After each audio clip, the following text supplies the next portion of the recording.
So if we could now move to item 39, removal of batch port levy paper, 39. And I think for the sake of moving these issues on, I'd like to move the recommendation. Seconder? Yep. With that. Yanni? Thank you. You made reference to additional information. Do we get that advice back, and can you just share? No. All I wanted to know was that the property owners had been advised that this item was on the agenda today, and they have been advised. Okay. That's all I wanted to do. It needed to be clarified because... Oh, that's good. Thank you for clarifying it. Yep. And then I just had some questions of staff, but are they...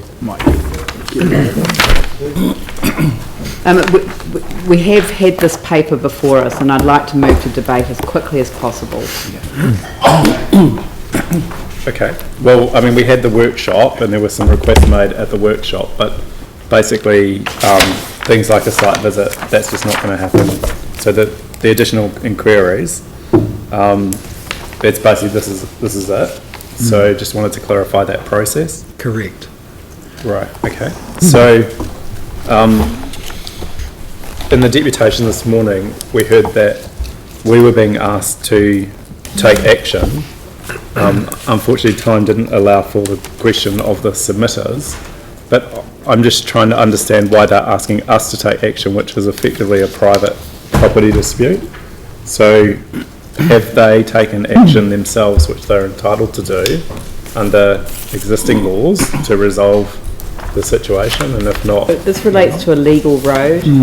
No, actually the deputation this morning was about yes, I understand that, but in terms of our role as a council, it relates to a legal road.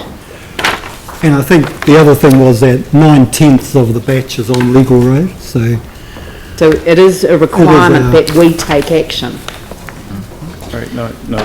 So that the private landowner will need to take action as well, but we are required to take action in terms of the 9/10, which is on legal road. Yes, but there's nothing that precludes the people that made the deputation this morning from actually taking that action. So the kind of, if they took that action, I'm just trying to understand. To remove 1/10. Yeah, because they're entitled to do that. Take the big wall. If that's underway, or why we're being, I mean, I can understand the request for us to enforce, or not to enforce, but to do make our decision. So that's quite different from what they can do as of right under existing laws. I think both parties will need to take action to remove the batch if that's the intention. Right. Okay. And then just the final question from me is, and again, this was one issue that was raised at the workshop, in terms of the structures on street policy and the wider implications around how we respond to this request versus the other batches in other areas, what would be the implications of doing this in isolation of those wider policy issues, which, you know, when I understood from some of the comments in the deputation, I could understand, but also if you look at the map that we were given as part of the workshop, you see that some of the land some of the Māori reserve land actually, or the Māori Reserve development is actually on our public land as well. So I was just interested in how we're consistently taking an approach across all those other issues of our public land being used. Yeah. So the policy doesn't specifically cover residential dwellings on public road. It actually steers well clear of that, and it really only deals with structures such as retaining walls, garages, that type of thing, where there's no other space on the hills for those structures to be constructed. So the policy is quite clear that we're not, this is not, you know, the structures on streets policy is quite clear on that, but this is, we're treating this as its own case. So just when I look at the map on page 426, the idea that people that are using our public land for whatever activity, structure or recreation, are we satisfied that we're taking a consistent approach? Yes, we are. I mean, what you're raising is a much wider question across the whole of Banks Peninsula. Well, no, actually, I'm just raising it for this specific issue where the reserve land has a line through it, and it would appear as part of that property is being used for the reserve that's on public land, and I'm just wanting to make sure that if there's any risk around the consistency of our application of our actions through this process. I don't know. Sorry, I can't answer. Yeah. Well, I'll attempt to answer. Across the city, there are multiple examples of private occupation of legal road. However, most of those tend to be fences, gardens, bushes. They don't tend to be, and there are very few examples that I'm aware of residential occupation, a residential structure occupying the legal road. Those examples are few and far between. There are some, but there aren't a large number. I would say there's probably the number of fingers on your hand, there wouldn't be more than that. So the policy in terms of structures on streets is clear. It applies to the whole city. It doesn't apply to residential structures because there are so few. Richard's right that the approach in terms of residential structures is to deal with those on their own individual facts and circumstances. Okay, so if someone requested us to take action around a non-residential structure on public land, we would do what in this case? Well, we have a policy which would apply to it, and we would measure that against the policy and make a recommendation. I'm kind of getting a little lost here, but one of the issues that was raised. I'm just, in terms of the decision that we're going to make, I'm just not sure whether there's further value to be added to the debate that we now have to have. I can raise it in debate. Okay. Sorry. Jimmy? Yeah, okay.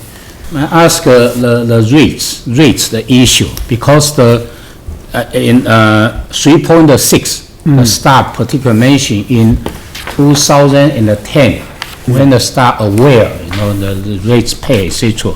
So have a refund for 5 years. What's the rationale, and also what is time period? First time period, refund for 5 years. So that was our legal requirement, to refund the rates for 5 years. Yes. They should never have been levied by the Banks Peninsula. So with the merger of Christchurch and Banks Peninsula, it became apparent. Yes. And as a consequence, we refunded the rates for the 5-year legal period. So 5 years is back to the 2005 to 2010, this time period, or it's after the 2010? Back to the merger between yeah, Banks Peninsula and Christchurch City. Is that right? No, we went just back 5 years. Yes. But 2010, we merged in 2006, wasn't it? Yes, yeah. So you went 1 year into 1 year, the... 1 year.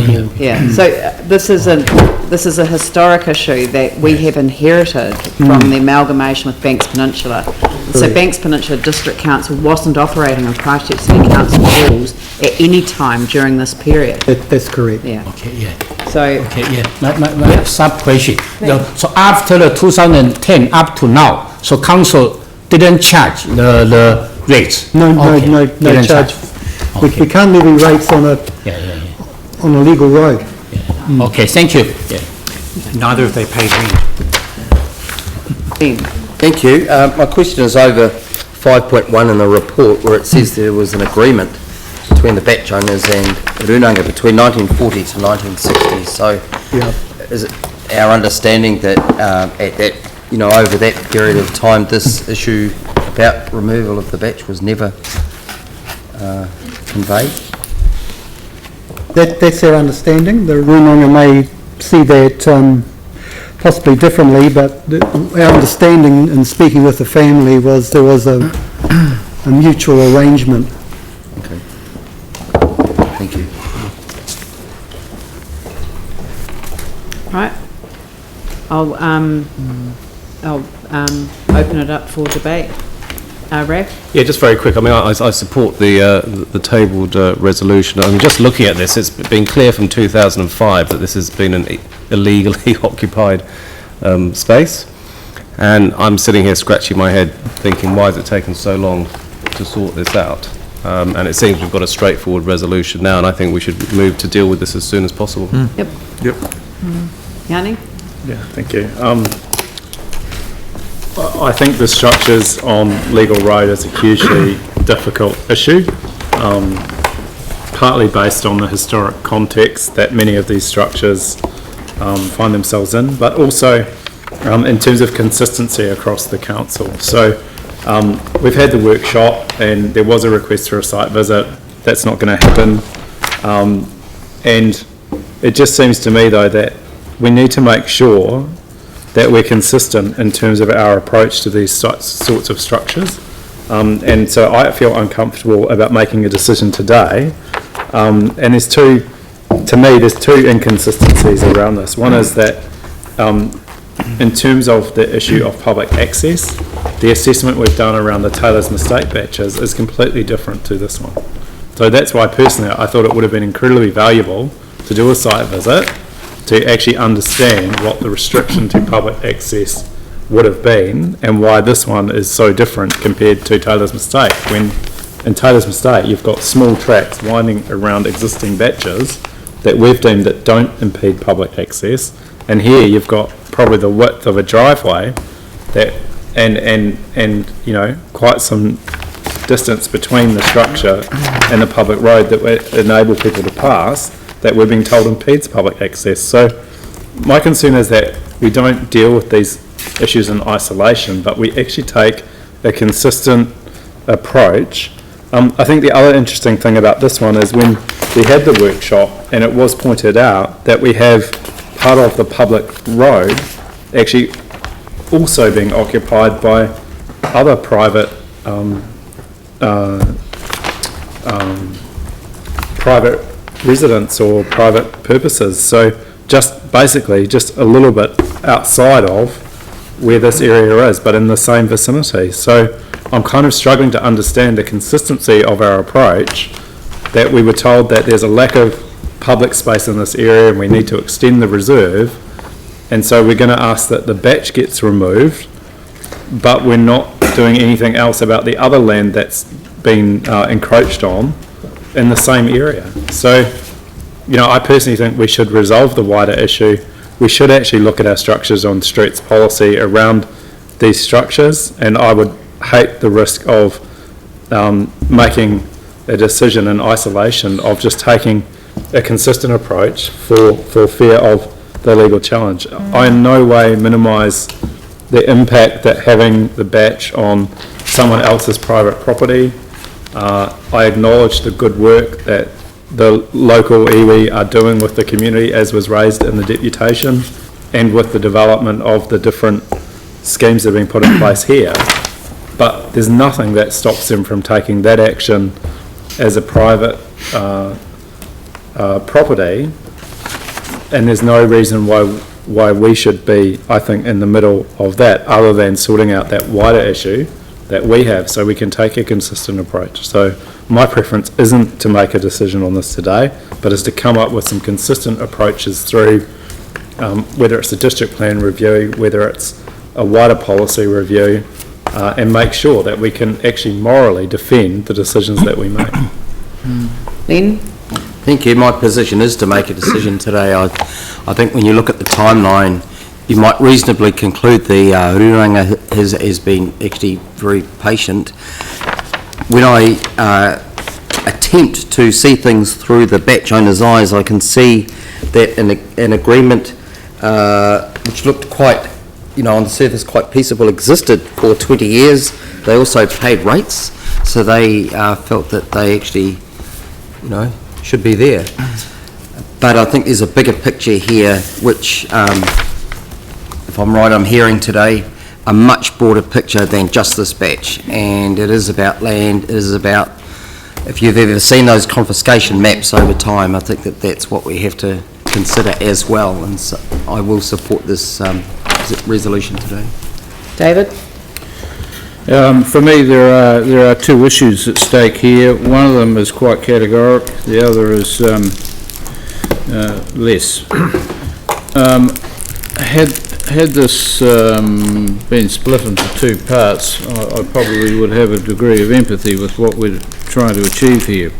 There is no doubt that this batch encroaches onto Maori land, and I have absolute support of the notion that the batch should be removed, or that part of it should be removed from Maori land. I agree with Yanni quite extensively over the other issue of structures on public land or on paper roads, legal roads, and I agree totally with Yanni that we need a consistent approach to dealing with this situation. We had Taylor's mistake dealt with in a particular manner.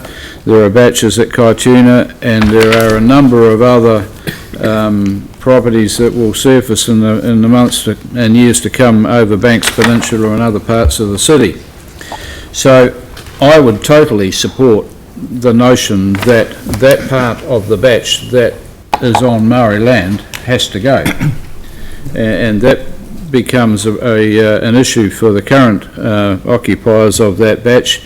They either have to cut the batch in half or pick the thing up and shift it forward or whatever, but they've got to get off Maori land. As to their tenure on the paper road, I particularly think that we are setting ourselves up for a lot of issues to come, because there are, as I said earlier, there are a number of other similar situations that we're going to have to deal with, and to be dealing with them piecemeal is not the right way. So I would support the removal of the batch from Maori land 100%, but I have severe doubts about the paper road side of things, so I'm not sure quite how I can support this unless I might sort of foreshadow an amendment. Okay, I've got Jimmy, then Jamie. I supported the staff recommendation because while this batch property is, we are all aware, is on the legal law, so based on the act, based on the law, it should be removed. Secondly is when the staff aware, we have charged the kind of the rates, normally it's kind of legal law and all legal property we charge the rates. But before was unaware, but when we aware, we refunding for the 5 years in 2010 to back to 2005, and after that the council never charged the kind of rates. I think that's very reasonable. The council aware this the situation. The other one is to possess this time period for 2 years. Give the batch property owner plenty of time to possess or to find the new house.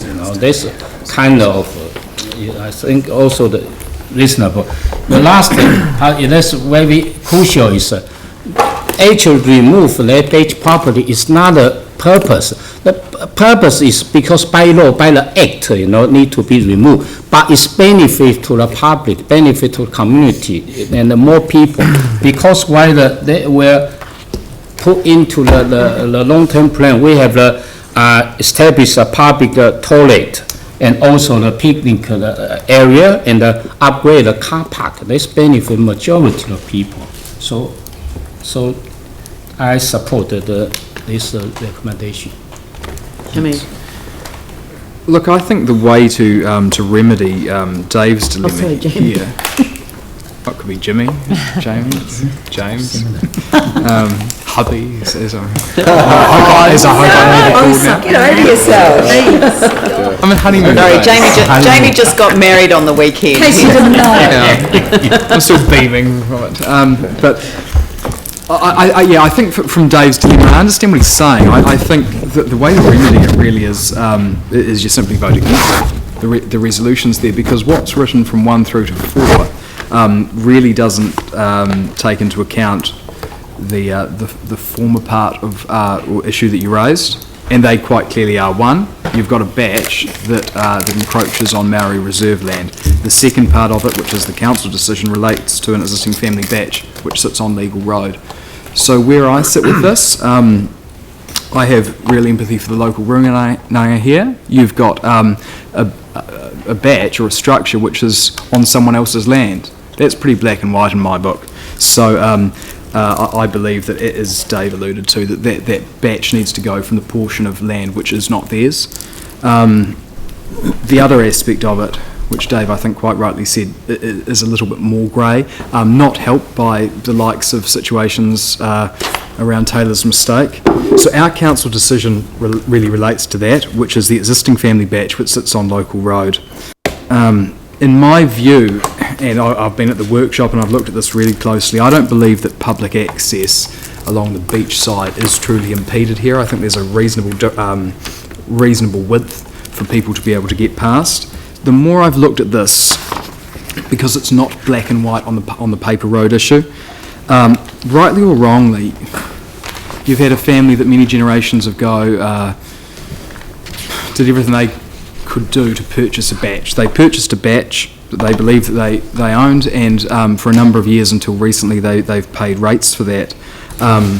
One, I agree that the area that encroaches on Maori reserve land needs to be remedied, and that's up to the batch owners to do that, and that's not really our business, but it needs to happen as soon as possible. The other side, I don't believe that I can come in here as a councillor, and it doesn't sit easy with me to say that I believe that they need to get off this paper road from a range of issues. Namely, so that it's the Kiwi dream that intergenerationally there has been a batch there that a family has enjoyed, and they've paid rates on that and they believe that to be theirs. So I'm going to vote against the recommendations, because I'm not going to be voting to kick these people off this paper road. They believe it was theirs and they've paid rates for a long time. I acknowledge that there's a wider issue here, and I also acknowledge that the local runanga, I think, have got some incredible plans for the area, and I think that they're superb caretakers and guardians for the land there. But with respect to the batch, I'm going to be voting against the recommendations, because I think that the family have a right to be here. Thank you. I'll just conclude the debate by saying that when this matter's been before council for a while, it went to the community board, they were very clear about their position. It came through to council, and at the end of the day we referred it to gather further advice, and that's this paper that's come back today. Having read the paper in light of the additional information that's included in the memorandum, I didn't go to the workshop, but the report from the Chief Executive is, for me, crystal clear. It makes it absolutely clear that that there are complete differences between the circumstances at Taylor's Mistake and Boulder Bay, that there is never has been a legal status in terms of ownership of the land. It's only been the building itself. And I do feel for the family that's had that magic part of our world available to their family for such a long period of time, but it's not a right that we should turn into. It's not a privilege that we should turn into a legal right. I don't believe we have the ability to do that, and nor do I think it is it the correct decision. So I'm happy to move the resolution, and it's been seconded, so I will put the motion. All those in favour say aye. Aye. Those opposed say no. No.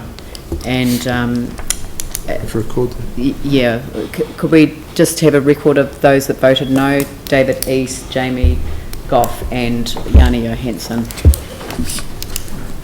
I declare the motion carried. Thank you.